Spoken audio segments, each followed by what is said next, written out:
मुनित्रयं नमस्कृत्य तदुक्तिः परिभाव्य च वैयाकरणसिद्धान्तकौमुदीयं विरच्यते। मङ्गलाचरणकाले भवद्भिः अपि मङ्गलाचरणश्लोकस्य अनुवादः कर्तव्यः, अर्थात् मम साकम् अनूदितव्यम्। एवं मया साकं भवतु।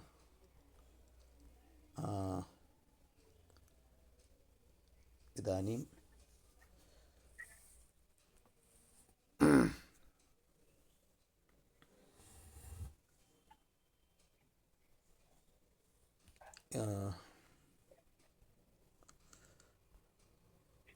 भट्टोजीदीक्षितमहोदयः प्रथमं मङ्गलाचरणं करोति। एवं मुनित्रयं नमस्कृत्य इत्यादिरीत्या मङ्गलाचरणं करोति। तत्र मङ्गलाचरणं नाम किं? कस्यचित् शुभकार्यस्य करणात् प्राक् किमपि मङ्गलसूचकं यत् कार्यं क्रियते अथवा आचर्यते तदेव मङ्गलाचरणम् इति कथ्यते। अवगतं वा? यदि कस्यचित् शुभकार्यस्य करणात् प्राक् किमपि मङ्गलसूचकं यत् कार्यं क्रियते अथवा आचर्यते तदेव मङ्गलाचरणम् इति कथ्यते। तच्च कदाचित् पूजनादिरूपं भवति, कदाचित् ऋषिदेवादिनमस्काररूपं भवति। उदाहरणार्थम् उपनयनविवाहादौ कुलदेवतादीनां पूजनं मङ्गलाचरणमेव भवति, तदपि मङ्गलाचरणम् इत्येव कथ्यते। एवं प्रस्थानसमये यत्र कुत्रापि ग्रामं प्रति गच्छामः तदा देवान् ज्येष्ठान् तान् सर्वान् नत्वा गच्छामः। तत्र तादृशनमनरूपम् अपि कार्यं मङ्गलाचरणम् इत्येव कथ्यते। यथा लोके मङ्गलाचरणं भवति तद्वत्, अर्थात् लोके नाम एतादृशविवाहादौ प्रस्थानकाले यथा मङ्गलाचरणं भवति तद्वदेव शास्त्रप्रणयनम् अपि परमं शुभं कर्म, अत्यन्तं शुभं कर्म वर्तते शास्त्रप्रणयनम्, अर्थात् शास्त्ररचनमपि। अतः अत्रापि मङ्गलम् आचरन्ति विद्वांसः। तत्रापि महान् विद्वांसः, महान् वैयाकरणः भट्टोजीदीक्षितमहोदयः ग्रन्थादौ मङ्गलाचरणं करोति। ग्रन्थादावपि मङ्गलाचरणं ऋषिनमस्कारात्मकं, देवनमस्कारात्मकं भवति। मङ्गलाचरणं ऋषिदेवादिनमस्कार रूपं, नमस्कारसूचकादिकं वाक्यं यदि लिखन्ति चेत् तदेव ग्रन्थे मङ्गलाचरणं भवति। अत्र मङ्गलाचरणस्य का आवश्यकता? इदानीं वयम् इदं चिन्तयामः, मङ्गलाचरणस्य ग्रन्थादौ किमर्थं तत्र तस्य लेखनस्य आवश्यकता का वर्तते? किमर्थं वा अस्य रचनं कृत्वा ग्रन्थादौ निबध्नन्ति इति चेत्, किमर्थं विद्वांसः एवं ग्रन्थादौ मङ्गलाचरणं कुर्वन्ति, लिखन्ति वा इति प्रश्ने अत्र उत्तररूपेण इदं वक्तुं पारयामः यत् यथा लोके कश्चन जनः किमपि शुभकार्यं चिकीर्षुः चिन्तयति, मंगलाचरणेन अस्माकं क्रियमाणं कार्यं निर्विघ्नतया संपूर्तिं यास्यति इति। एवमेव ईश्वरकृपा, गुरुकृपा, महर्षिकृपा वा कार्यनिर्विघ्नतायाम् अस्माकं सहायिका भविष्यति। एवमेव निर्विघ्नतया ग्रन्थसमाप्तिकामनया सर्वत्र ग्रन्थादौ मङ्गलाचरणं कुर्वन्ति विद्वज्जनाः। अवगतं वा? एतद्विषये मङ्गलाचरणविषये ऋषिप्रवरः विद्यते, महाभाष्यकारः पतञ्जलिः। सोऽपि वक्ति किमिति, मङ्गलादीनि मङ्गलमध्यानि मङ्गलान्तानि च शास्त्राणि प्रथन्ते वीरपुरुषाणि भवन्ति आयुष्मत्पुरुषाणि च अध्येतारश्च बुद्धियुक्ताः यथा स्युः इति। एवञ्च महाभाष्यकारः एवं वदति, मङ्गलादीनि, यस्य ग्रन्थस्य आदौ मङ्गलाचरणं, मध्ये मङ्गलाचरणम्, अन्ते च मङ्गलाचरणं भवति चेत् सः ग्रन्थः अतीव लोके प्रसिद्धः भवति। शास्त्राणि प्रथन्ते, प्रसिद्धः भवन्ति। एवमेव वीरपुरुषाणि भवन्ति, आयुष्मत्पुरुषाणि भवन्ति। एवम् अध्ययनं कुर्वन्ति खलु छात्राः, तेषां किं प्रयोजनम् इत्युक्ते बुद्धियुक्ताः भवन्ति इति। बुद्धियुक्ताः, ते अतीव बुद्धिमन्तः भवन्ति इत्यभिप्रायः। अतः इदन्तु भाष्यकारेण उक्तं वर्तते। अत एव वैयाकरणाः एवम् अनुमान्ति, अनुमानं कुर्वन्ति। कुत इत्युक्ते मङ्गलादीनि इत्यादि वाक्येन, वाक्यं तावत् महर्षिकारेण पतञ्जलिना उक्तं वर्तते। अतः वेदे अपि निर्विघ्नतया ग्रन्थसमाप्तिकामः मङ्गलमाचरेत् इति एतादृशं किमपि स्मृतिवाक्यं वा वेदवाक्यं वा भवेत् इति अनेके वैयाकरणाः चिन्तयन्ति। अत एव विद्वांसः चिकीर्षितस्य स्वग्रन्थस्य निर्विघ्नतया समाप्तिकामनया ग्रन्थलेखनात् प्राक् मङ्गलाचरणं कुर्वन्ति। अत्र इदानीम् अयं प्रश्नः समुदेति यत् मङ्गलाचरणस्य सत्याम् अपि आवश्यकतायां, तस्य आवश्यकता वर्तते इति तु ज्ञातं वर्तते, परन्तु आवश्यकतायां सत्यामपि कथं विद्वज्जनाः मनसा एव मङ्गलाचरणं न कुर्वन्ति, अपि तु ग्रन्थादावेव लिखन्ति किमर्थम् इति चेत् अत्र उच्यते, यदि ते अर्थात् विद्वांसः मनसा एव मङ्गलाचरणं कुर्युः, ग्रन्थादौ न लिखेयुः, तर्हि भवन्तः कथं ज्ञास्यन्ति यत् ग्रन्थादौ मङ्गलाचरणम् आचरितं विद्यते इति? भवन्तः छात्राः, इदानीम् अध्येतारः वर्तन्ते, परन्तु तैः मङ्गलाचरणं कृतं वर्तते इति कथं वा ज्ञास्यन्ति भवन्तः? अतः मङ्गलकामनया अस्माभिः मङ्गलम् आचरणीयम् इति च कथं ज्ञास्यन्ति भवन्तः? एवञ्च छात्राः अपि जानन्तु यन्मङ्गलाचरणम् अवश्यं ग्रन्थलेखनात्, ग्रन्थपाठाद्वा पूर्वं कर्तव्यम् इति। शिष्यशिक्षणार्थं ग्रन्थादौ एव मङ्गलाचरणं कृत्वा लिखन्ति। अथ च छात्राणाम् अपि अनायासेनैव मङ्गलाचरणं भवतु इत्येतदर्थं ग्रन्थादौ मङ्गलाचरणम् अवश्यं भवति इति, अवश्येन कर्तव्यम् इति ग्रन्थादौ लिखन्ति विद्वांसः। अतः अत्र मङ्गलाचरणं कृतं वर्तते मुनित्रयम् इति। तत्रापि मङ्गलाचरणस्य नैके भेदाः सन्ति, नैके भेदाः।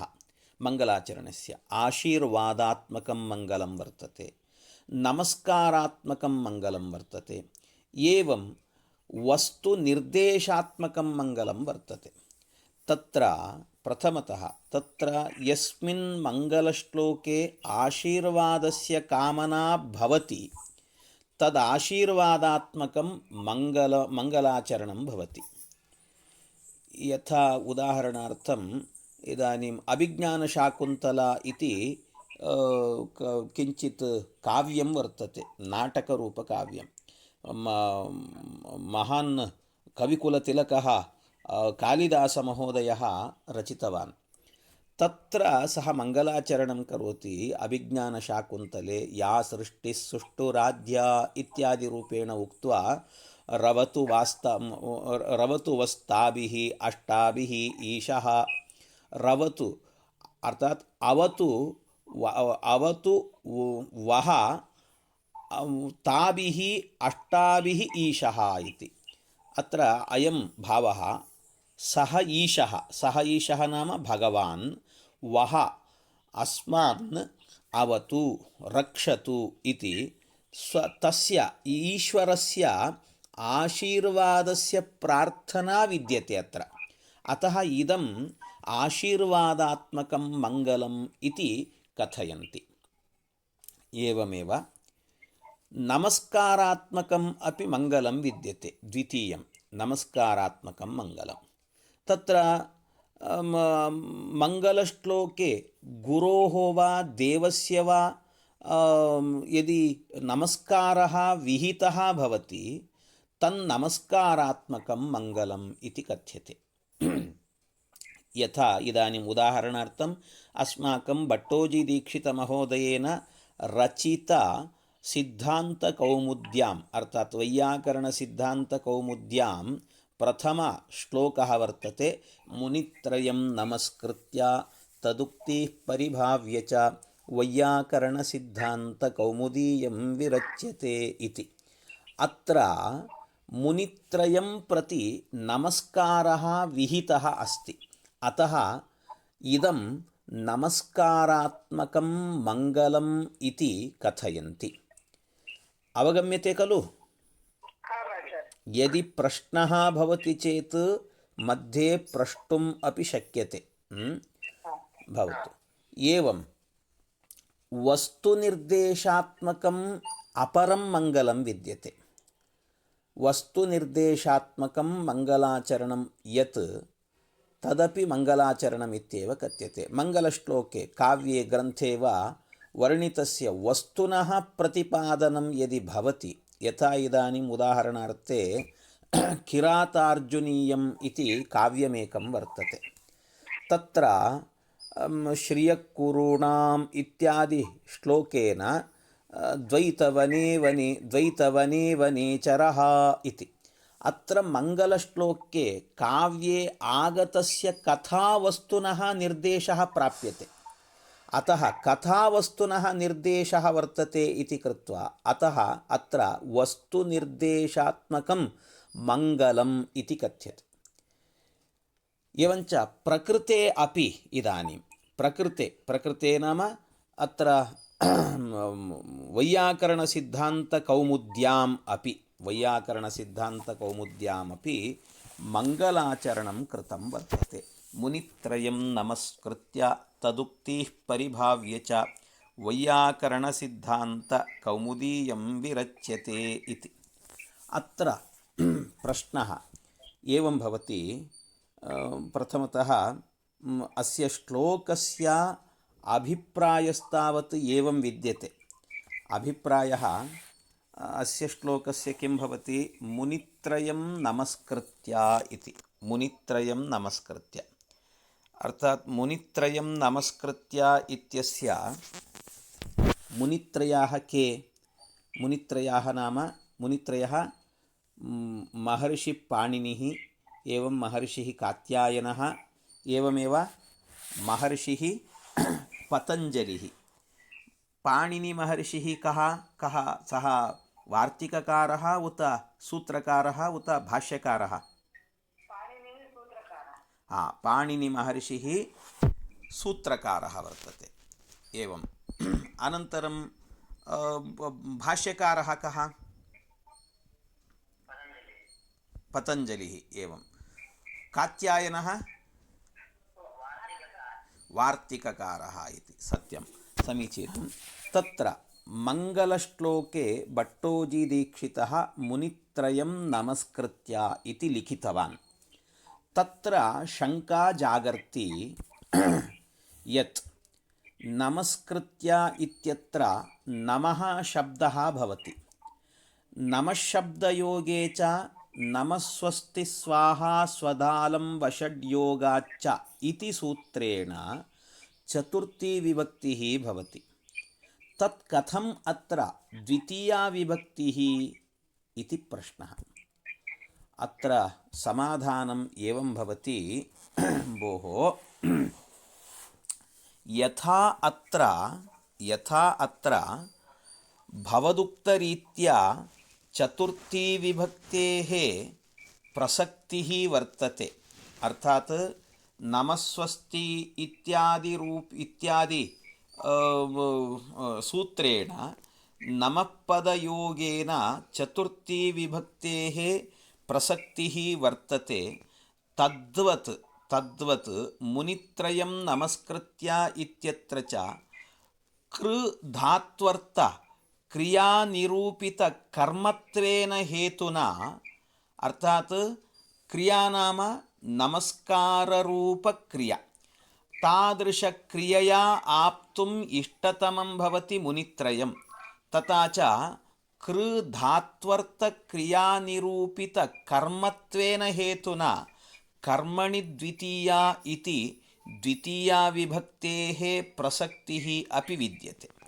नमःपदयोगाच्च नमस्वस्ति इति सूत्रेण चतुर्थी विभक्तेः प्राप्तिः अपि विद्यते। एवमेव कर्मणि द्वितीया इति सूत्रेण तत्र द्वितीया विभक्तेः प्रसक्तिः अपि विद्यते। अत्र का विभक्तिः भवति? द्वितीया विभक्तिः तावत् कारकविभक्तिः भवति। कुतः इत्युक्ते क्रियाजनकार्थविभक्तित्वात् क्रियां कुर्वद्धि कारकम् इति कथ्यते। तथा च क्रियाजनकत्वात्, तत्र क्रियाजनकार्थविभक्तित्वात् तत्र द्वितीया विभक्तिः भवति कारकविभक्तिः। परन्तु चतुर्थी विभक्तिः तावत् सर्वत्र स्वयंभुवे नमस्कृत्य इत्यादौ कथं भवति? चतुर्थी विभक्तिः स्वयंभुवम् अनुकूलयितुं नमस्कृत्य इत्यर्थे क्रियार्थ उपपदस्य च कर्मणि स्थानिनः इति चतुर्थी भवति। तत्र चतुर्थी स्वयंभुवे नमस्कृत्य। एवम् अत्र यद्यपि अयं प्रश्नः वर्तते, यथा स्वयंभुवे नमस्कृत्य इत्यादौ स्वयंभुवे इति का विभक्तिः तत्र श्रूयते? चतुर्थी विभक्तिः श्रूयते। परन्तु अत्रापि किं वक्ति? स्वयंभुवे नमस्कृत्य इति चतुर्थी श्रूयते खलु? तद्वत् अत्रापि नाम मुनित्रयम् इत्यत्रापि मुनित्रयाय नमस्कृत्य इति स्यात्। एवं खलु? चतुर्थी स्यात् इति। परन्तु तत्र चतुर्थी न कृता वर्तते। किमर्थम् इति प्रश्नः। किमर्थम् इत्युक्ते तत्र भोः, यथा तत्र एवं नमःपदयोगात् चतुर्थी विभक्तेः प्रसक्तिः, एवं कर्मणि द्वितीया इति सूत्रेण द्वितीया विभक्तेः अपि प्रसक्तिः वर्तते। अथापि तत्र द्वितीया एव भवति। तत् कथं भवति? द्वितीया तत्र साधु भवति वा इत्युक्ते साधु एव। कुतः इत्युक्ते तत्र उपपदविभक्तेः कारकविभक्तिः बलीयसी इति नियमः वर्तते। उपपदविभक्तेः कारकविभक्तिः बलीयसी इत्युक्ते कारकविभक्तिः कर्मणि द्वितीया इति सूत्रेण या विभक्तिः भवति सा कारकविभक्तिः। कुतः? क्रियां कुर्वद्धि कारकम् इत्यस्ति। क्रियाजनकार्थ अर्थात् क्रियाजनकार्थविभक्तित्वात् कारकविभक्तिः इति कथ्यते। तथा च तत्र द्वितीया विभक्तिः भवति। मुनित्रयं नमस्कृत्य इति। एवं चेत् तत्रापि स्वयंभुवे नमस्कृत्य इत्यत्रापि तत् कथं तत्र चतुर्थी भवति इति चेत् तत्र स्वयं यद्यपि चतुर्थेः तत्र कः अभिप्रायः इत्युक्ते स्वयंभुवे नमस्कृत्य इत्यस्य अभिप्रायः एवं भवति स्वयंभुवं किमर्थं स्वयंभुवः न कः स्वयंभुवः कः भवति ब्रह्मा भवति चतुर्मुखब्रह्मा भवति एवं खलु चतुर्मुखब्रह्मा तावत् स्वयंभुवः भवति तस्य नमस्कारं करोति कश्चन विद्वान् कश्चन विद्वान् नमस्कारः करोति किमर्थं करोति सः नमस्कारं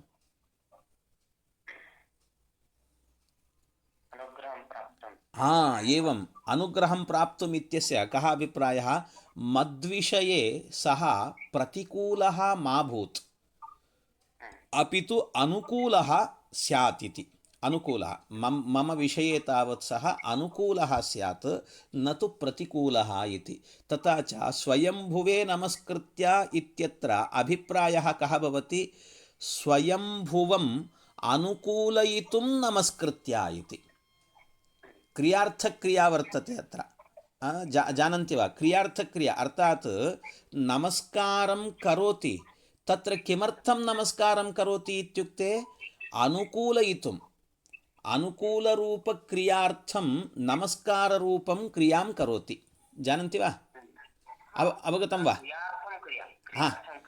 क्रियार्थक्रिया वर्तते अत्र अवगतं वा अनुकूलरूप एका क्रिया वर्तते तादृशक्रियार्थं सः अनुकूलः स्यात् इति तादृशक्रिया कः अनुकूलः स्यात् स्वयंभुवः अनुकूलः स्यात् इति अपरा क्रिया प्रवर्तते का सा नमस्काररूपा क्रिया एवं वा अवगतं वा इदानीं तथा च तत्र तादृशक्रिया प्रवर्तते तथा च क्रियार्थोपपदस्य च कर्मणि स्थानिनः इति एकं सूत्रं वर्तते तत्र कारकप्रकरणे आगच्छति तत्र किं वक्ति क्रियार्थोपपदस्य च कर्मणि स्थानिनः इति सूत्रे द्वितीयार्थे अर्थात कर्मणि कर्मार्थे एव चतुर्थी भवति इति तत्र वक्ति कर्मार्थे एव चतुर्थी भवति इति तथा च स्वयंभुवे इति तत्र द्वितीयार्थे एव चतुर्थी विद्यते अवगतं वा तत्र द्वितीयार्थे एव अर्थात क्रियार्थोपपदस्य च कर्मणि स्थानिनः इति सूत्रेण कर्मणि एव चतुर्थी विभक्तिः तत्र भवति इत्यभिप्राय अर्थात तत्र स्वयंभुवे नमस्कृत्य इत्यस्य अभिप्रायः स्वयंभुवम् अनुकूलयितुं नमस्कृत्य इत्यभिप्रायः तत्र द्वितीया एव यदि तत्र वयं शाब्दबोधं कथयामश्चेत् तत्र द्वितीयाम् आश्रित्य एव शाब्दबोधं कथयामः कर्मत्वम् आदृत्य एव तत्र शाब्दबोधं कथयामः एवम् अवगतं वा एवं तथा च अत्र चतुर्थी संगच्छते परन्तु अत्र द्वितीया विभक्तिप्रयोगं कृतवान् कः अस्माकं दीक्षितमहोदयः परन्तु न सः प्रयोगः असाधुः भवति अपि तु साधुरेव भवति साधुप्रयोगः एव कुतः इत्युक्ते तत्र साधुप्रयोगः कुतः उपपदविभक्तेः कारकविभक्तिः बलीयसी इत्युक्तत्वात्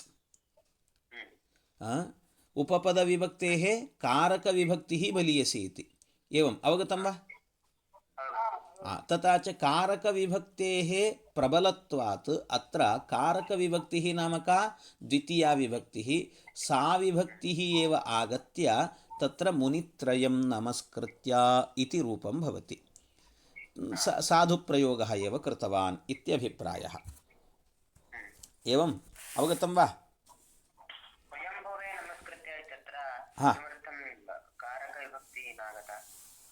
स्वयंभुवे नमस्कृत्य इत्यत्र यद्यपि अयम् अभिप्रायः तत्र कारकप्रकरणे यदि वयं प्रवेशं कुर्मः तत्र इतोपि अधिकतया स्पष्टीभविष्यति। अथापि यथा अवगन्तुं शक्यते इदानीं तद्वद् वदामि। अस्माकं कश्चन नियमः वर्तते, विवक्षातः कारकाणि भवन्ति इति। एवं विवक्षातः कारकाणि भवन्ति इति कश्चन नियमः वैयाकरणाः अङ्गीकृतवन्तः। विवक्षातः कारकाणि भवन्ति इति। यदि अस्माकं विवक्षा अत्र चतुर्थ्या एव भाव्यम् इति विवक्षा वर्तते चेत्, चतुर्थ्या एव भाव्या इति विवक्षा वर्तते चेत् तदा कर्मत्वं यदि भवति, अर्थात् कर्मसंज्ञायां सत्यामपि तत्र चतुर्थी एव भवति। एवम् अवगतं वा? एवं इदानीम् उदाहरणार्थं वदामि, इतोपि वक्तुं शक्यते। इदानीं जगतः स्रष्टा कृष्णः, समीचीनं वा अयं प्रयोगः? समीचीनं। जगतः स्रष्टा कृष्णः, अयं प्रयोगः साधुप्रयोगः उत असाधुप्रयोगः?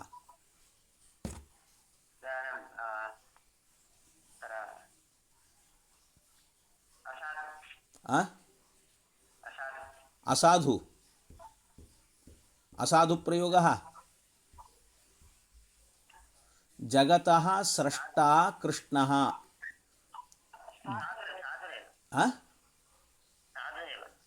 साधुरेव प्रयोगः। जगतः स्रष्टा कृष्णः इत्युक्ते साधुप्रयोगः एव अयं, नास्ति तत्र संशयः। साधुरेव अयं प्रयोगः, जगतः स्रष्टा कृष्णः इति। जगतः स्रष्टा कृष्णः इत्युक्ते स्रष्टा इत्यस्य कः अभिप्रायः?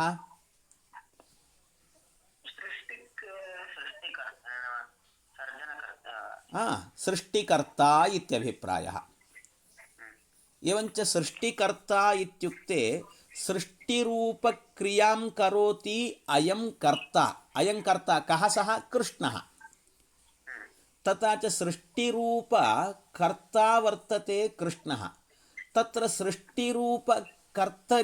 सृष्टिरूपक्रियायां कर्म किं भवति? जगत् एव भवति। तत्र जगतः स्रष्टा इत्यस्ति। जगतः इति का विभक्तिः? षष्ठी खलु? किं षष्ठी विभक्ति उत द्वितीया विभक्तिः? षष्ठी वा? षष्ठी एव खलु? कुतः जगत् शब्दः कथं तस्य रूपाणि भवन्ति प्रथमा विभक्तौ? एवं जगज्जगति जगन्ति, जगज्जगति जगन्ति इत्येव, एवं खलु? एवञ्च जगतः इति प्रयोगः षष्ठीविभक्तेः प्रयोगः वर्तते। यद्यपि जगतः स्रष्टा कृष्णः इत्यत्र सृष्टिरूपक्रियायां कर्म किं भवति?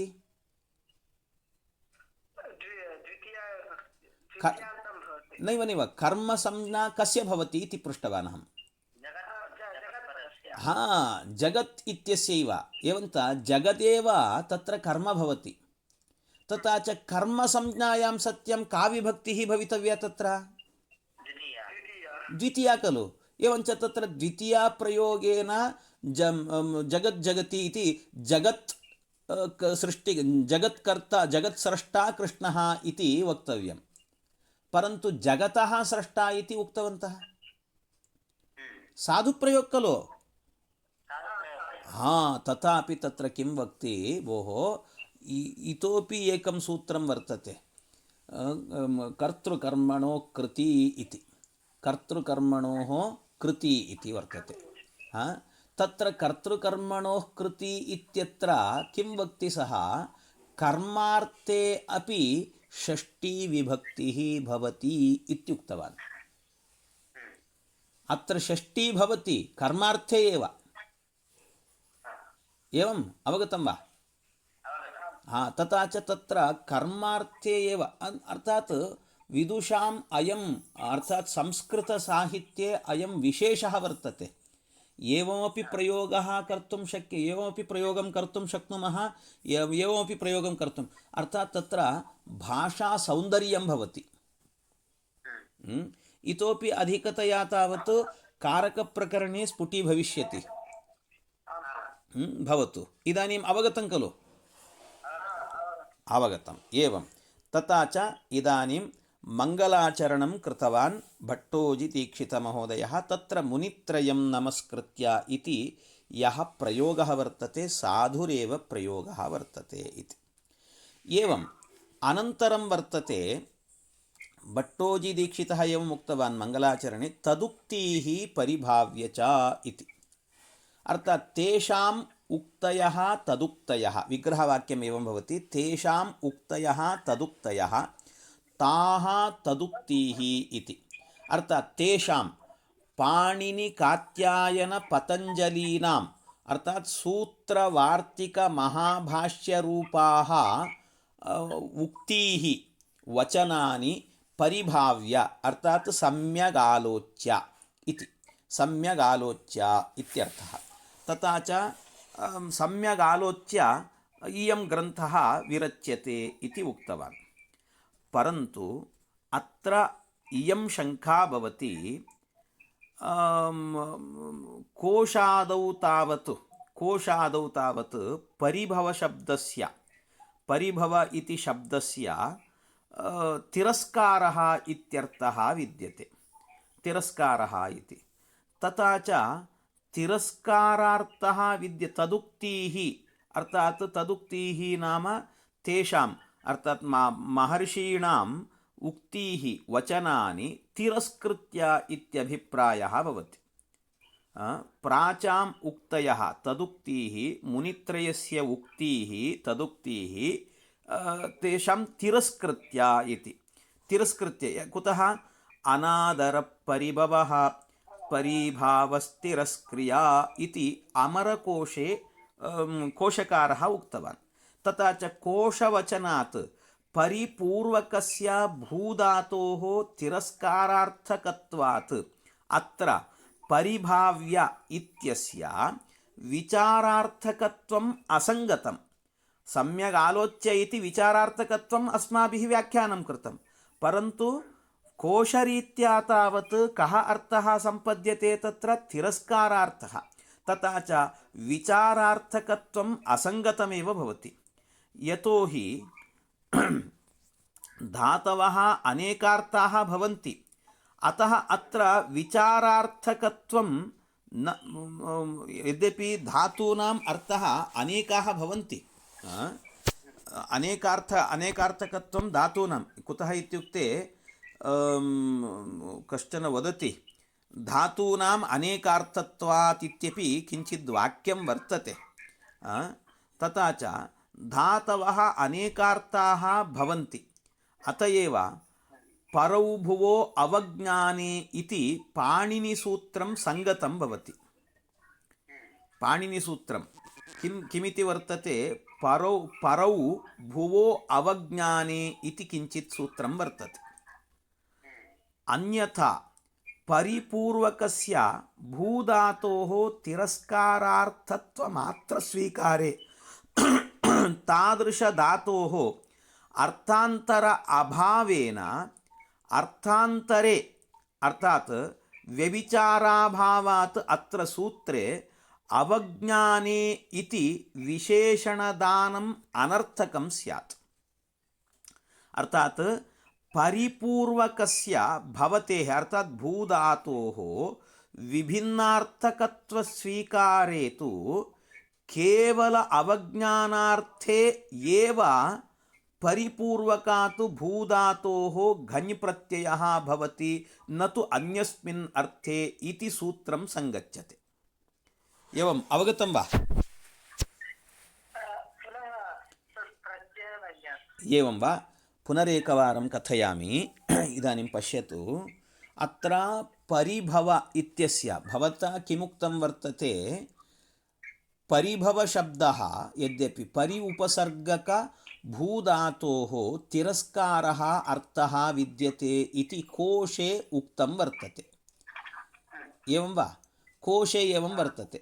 परन्तु अस्माभिः इदानीं कथ्यते भोः कोशे तावत् तादृश अर्थः सामान्यतया उक्तवन्तः, परन्तु परि उपसर्गपूर्वकभूधातोः अपरः अपि अर्थः विद्यते एव। स एक एव अर्थः इति नास्ति, अनादरः एव अर्थः इति नास्ति, अपि तु अन्यः अर्थः अपि विद्यते एव। तथा च परि उपसर्गपूर्वकभूधातोः निजन्ते सम्यक् आलोच्य इत्यर्थः अपि भवति। तत्कथं ज्ञायते इति प्रश्ने तत्र वक्ति भोः पश्यतु, इदानीं पाणिनिमहर्षिः किञ्चित् सूत्रं रचितवान्। किमिति सूत्रं?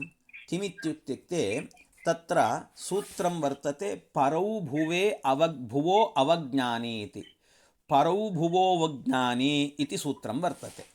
तृतीय अध्याये तृतीयपादे 55तमं सूत्रं वर्तते इदं सूत्रं। तत्र किं वक्ति?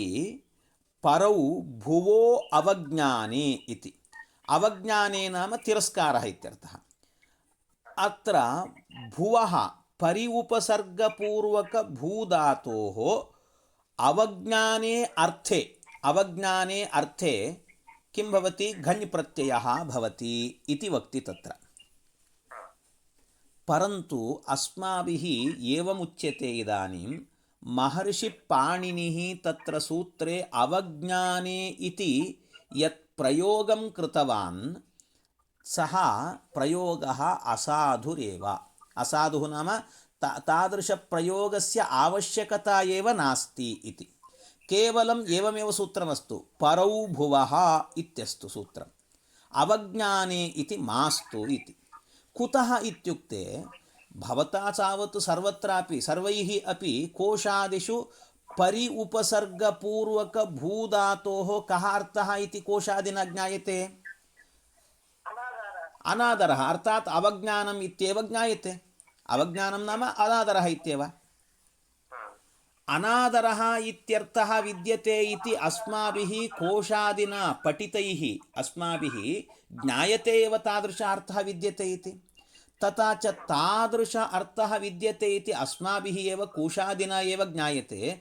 किमर्थं महर्षिः पाणिनिः अवज्ञाने अर्थे एव परि उपसर्गकभूधातोः घञ् प्रत्ययः भवति इति किमर्थं तत्र प्रतिपादनीयम्?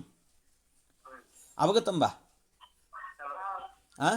तत्र अवज्ञाने इति पदप्रयोगस्य किमर्थं कृतवान् महर्षिः? मास्तु खलु, तादृशप्रयोगस्य आवश्यकता एव नास्ति। एवञ्च अथापि प्रयोगं कृतवान् वर्तते महर्षिः पाणिनिः। तथा च अनेन किं ज्ञायते? तत्र अवज्ञाने अर्थे एव परि उपसर्गपूर्वकभूधातोः घञ् प्रत्ययः भवति इत्युक्ते अवज्ञाने अर्थे एव इत्युक्ते तादृश अर्थे एव घञ् प्रत्ययः भवति, अन्यार्थे न भवति इत्युक्तं भवति खलु। तथा च अन्यार्थे न भवति इति उक्तं भवति चेत् परि उपसर्गकभूधातोः अन्यः अपि अर्थः विद्यते इति सः एव उक्तवान् इति अस्माभिः ज्ञायते। अवगतं वा? महर्षिः एव अन्यः अर्थः अपि विद्यते इति महर्षिणा एव प्रतिपादितम् इति ज्ञायते अस्माभिः इदानीं। तथा च परि उपसर्गकभूधातोः न केवलम् अनादरः अर्थः अपि च निजन्तप्रयोगे तावत् तत्र घञ् प्रत्ययप्रयोगे एव तादृश अव्यवस्था भवति। परन्तु निजन्तात् यप्रत्ययप्रयोगे तत्र लप्रत्यय परिभाव्य इत्यत्र लप्रत्ययः वर्तते। निजन्तात् लप्रत्ययप्रयोगे तावत् तादृश अर्थः एव वर्तते इति नास्ति नियमः। अतः परिभाव्य इत्यस्य सम्यगालोच्य इत्यपि अर्थः विद्यते इति ज्ञायते। अतः अत्र दीक्षितमहोदयेन यादृशप्रयोगः कृतः वर्तते अर्थात् परिभाव्य इति सः साधुप्रयोगः एव वर्तते इति ज्ञायते। अवगतं वा? अवगतमिति मन्ये। अग्रे गच्छामि। एवम्। अनन्तरम् अत्र भट्टोजीदीक्षितेन उक्तं वर्तते सिद्धान्तकौमुदी इयं विरच्यते इति। अत्र वैयाकरणसिद्धान्तकौमुदी ग्रन्थे कौमुदी चन्द्रिका सादृश्यं प्रदर्शितम् अस्ति। चन्द्रिका, कौमुदी नाम चन्द्रिका खलु, चन्द्रिका सादृश्यं प्रदर्शितं वर्तते। तत्र कथं कौमुदी सादृश्यं ग्रन्थे कथं भवति? अवगतं वा? प्रश्नः प्रश्नः अवगतः? चन्द्रिका सादृश्यं ग्रन्थे कथं भवति इति जिज्ञासायाम् उच्यते कौमुदी चन्द्रिका अर्थात् चन्द्रिका चन्द्रप्रकाशः अंधकारावृतं घटपटादि पदार्थजातं प्रकाशयति। एवं वा? अंधकार आवृतं घटपटादि पदार्थजातं प्रकाशयति। तद्वत् अयमपि ग्रन्थः सिद्धान्तकौमुदी रूपः अज्ञाननाशकद्वारा वैयाकरणसिद्धान्तान् प्रकाशयति। अवगतं वा? वैयाकरणसिद्धान्तान् प्रकाशयति अज्ञाननाशकद्वारा, नाशनद्वारा तत्र वैयाकरणसिद्धान्तान् प्रकाशयति। अतः प्रकाशत्वरूपं सादृश्यम् आयाति इति। एवं चन्द्रिका इत्येव चन्द्रिकायाः दृष्टान्तः किमर्थम् उक्तवन्तः? सूर्यकिरणः इत्यपि वक्तुं शक्यते, सत्यं खलु?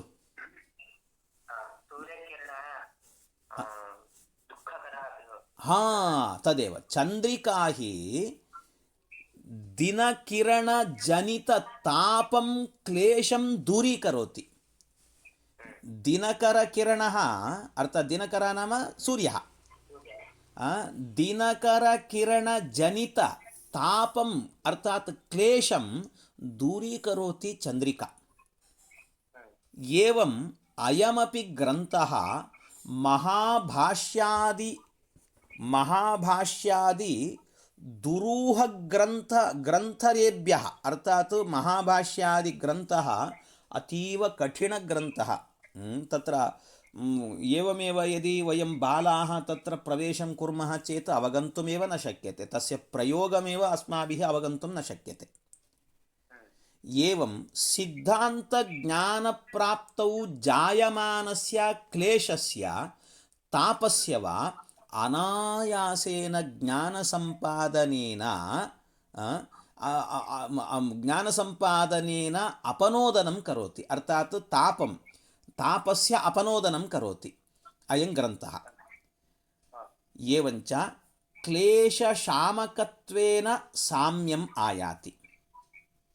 अतः कौमुदी सादृश्यात् इयमपि वाक्यावलिः कौमुदी भवति इत्यभिप्रायः। अवगतं वा? एवञ्च एवम् अभवत्। तत्र अपरः अपि प्रश्नः भवति। एकनिमेषं तिष्ठन्तु।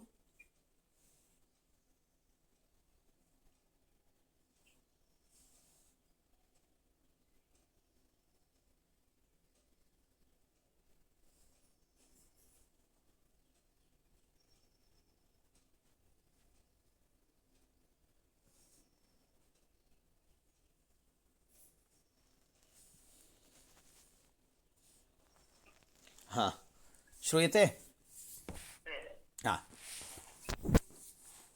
परन्तु अत्र अयं प्रश्नः इदानीं भोः कौमुदीसादृश्यम् इदानीं सङ्गतं वर्तते, परन्तु इयं विरच्यते इति प्रयोगं कृतवान्। इयं विरच्यते इति प्रयोगः साधु भवति वा? कुतः इत्युक्ते कश्चन नियमः वर्तते। इदमस्तु सन्निकृष्टे समीपवर्ति समीपवर्ति च एतदो रूपम् अदसस्तु विप्रकृष्टे तदिति परोक्षे विजानीयात् इति कश्चन श्लोकः, कारिका एषा। इदमस्तु सन्निकृष्टे इदमस्तु सन्निकृष्टे समीपतरवर्ति च एतदः रूपम् अदसस्तु विप्रकृष्टे तदिति परोक्षे विजानीयात् इति। अर्थात् अयम् अभिप्रायः श्लोकस्य इदं शब्देन प्रत्यक्षस्य वस्तुनः एव निर्देशः भवति। उदाहरणार्थं यदि भवतः पुरतः एव एकं पुस्तकं विद्यते चेत् तदा इदं मम पुस्तकम् इति प्रयोगः भवति। इदं मम पुस्तकम् इति। तथा च इदं मम पुस्तकम् इति यदा भवति प्रयोगः इत्युक्ते भवतः पुरतः यदि पुस्तकं भवति चेत् तदा एव प्रयोगः भवति। इदमस्तु सन्निकृष्टे, सन्निकर्षार्थे, अर्थात् सन्निकर्षे यदा इन्द्रियवस्तुनः सन्निकर्षः भवति तदा एव अयं प्रयोगः साधु भवति। इयम् इति। एवमेव समीपतरवर्ति च एतदः रूपम्। यदि समीपे वर्तते चेत् किञ्चित् वस्तु तदा वदति भवान् एतत् मम पुस्तकम् इति। एतत् इति प्रयोगः अपि एतत् शब्दस्य प्रयोगः समीपे यदि भवति चेत् तदा एव तादृशप्रयोगः भवति। अदसस्तु विप्रकृष्टे, विप्रकृष्टे नाम अधशब्दस्य प्रयोगः। असौ इत्युक्ते कन्नडभाषायाम् अवनु इत्यर्थः। असौ तत्र वर्तते इति वदति। तत्र असौ वर्तते, असौ इत्यस्य तत्र अर्थात् अवनु इत्यस्य इदानीं मम प्रत्यक्षे नास्ति सः, इन्द्रियार्थसन्निकर्षः नास्ति। अदसस्तु विप्रकृष्टे, विप्रकर्षे अर्थात् वर्तते सः, समीपे एव वर्तते, परन्तु मध्ये कुड्यादिप्रतिबन्धकं वर्तते। इदानीं भवान् एकस्यां कक्षायां वर्तते, अपरापि कक्षा भवतः पार्श्वे एव विद्यते, तदा सः अत्र नास्ति। इदानीं भवतः समीपे तावत् कः उपविष्टवान्, वेदेशः वर्तते, परन्तु कृष्णः अपरायां कक्षायां वर्तते इति मन्यताम्। तदा एतादृश असौ कृष्णः इति प्रयोगः। यदि प्रत्यक्षे एव इन्द्रियार्थसन्निकर्षः भवति तदा तावत् कीदृशप्रयोगः कर्तव्यः?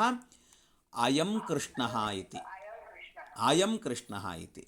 एवमेव तदिति परोक्षे विजानीयात्। परोक्षे अर्थात् परोक्षे नाम इदानीं भगवान् अस्माकं यदा कदापि तस्य प्रत्यक्षः भवति वा? भगवतः प्रत्यक्षं भवति वा? नैव भवति। अतः सः सर्वदा अपि भगवतः प्रयोगे, भगवद्विषयप्रयोगे तच्छब्दस्यैव प्रयोगः। नारसिंहं तं नमामि इत्यादि रूपेण। एवम् अवगच्छते? एवं तथा च तत्र इदानीम् इयं विरच्यते इति प्रयोगः कृतवान् भट्टोजिदीक्षितः। तत्कथं साधु सङ्गच्छते? ग्रन्थलेखनात् प्राक् मङ्गलाचरणकवेलायां कौमुद्याः असिद्धत्वेन कौमुदी इयम् इति इदं शब्देन निर्देशः अनुचितः एव भवति खलु। तथा च कथं तत्र सङ्गच्छते इति प्रश्ने भोः अत्र भट्टोजिदीक्षितः बुद्धिस्तस्य सर्वस्य सर्वनामशब्देन निर्देशः कृतवान्। अत्र प्रत्यक्षं तावत् उभयविधं भवति, उभयविधं प्रत्यक्षं। तत्र बाह्यप्रत्यक्षम् आन्तरप्रत्यक्षम् इति। अत्र तावत् मानसप्रत्यक्षे तस्य ग्रन्थः तस्य बुद्धौ एव वर्तते। बुद्धिस्थम् अर्थात् प्रतिभा भाविनः अपि विषयस्य, अग्रे भाविनः अपि विषयस्य बुद्ध्या विषयीकरणात् इयम् इति निर्देशः सङ्गच्छते इत्यभिप्रायः। अवगतं वा? एवञ्च अत्र इयं विरच्यते इति प्रयोगः साधुरेव वर्तते इत्यभिप्रायः। एवं बुद्धौ मानसप्रत्यक्ष, मानसप्रत्यक्षविषयः भवति बुद्धिस्थः विषयः। अवगतं वा? भवतु। परन्तु अत्र अहं वैयाकरणसिद्धान्तकौमुदी इत्यस्य विग्रहवाक्यं नोक्तवान्। अहं भवन्त एव कथयन्तु श्वः चिन्तनविषये। चिन्तनमध्ये भवद्भिः एव वक्तव्यं तत्र। अवगतमिति मन्ये। अहम् अद्य अलं पाठः, यद्यपि अल्पारम्भः क्षेमकरः भवति, तथापि किञ्चित् अधिकं जातमिति मन्ये। अधिकं वा? अधिकः नास्ति खलु? नैव। भवतु तर्हि। तर्हि समीचीनं, पुनर्मिलामः श्वः। अहं यदि शक्यते चेत् भवन्तः गूगल् मीट् मध्ये आगन्तुं शक्यते वा? गूगल् मीट् मध्ये एव भवति चेत् सुकरं भवति। भवतु, पुनर्मिलामः। नैव नैव, भवन्तः एव प्रेषयन्तु। भवतु।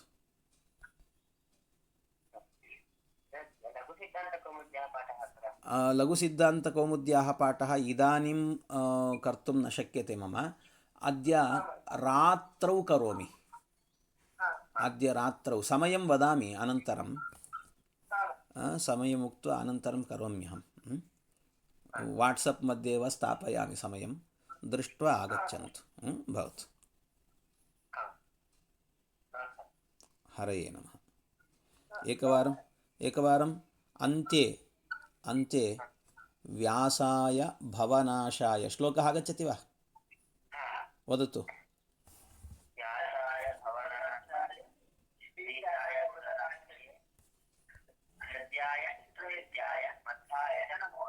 तपस्वाध्याय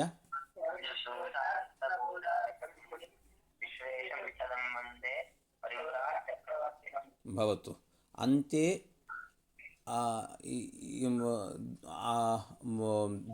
द्वौ श्लोकेन समापनं कर्तव्यम्। एवं भवतु।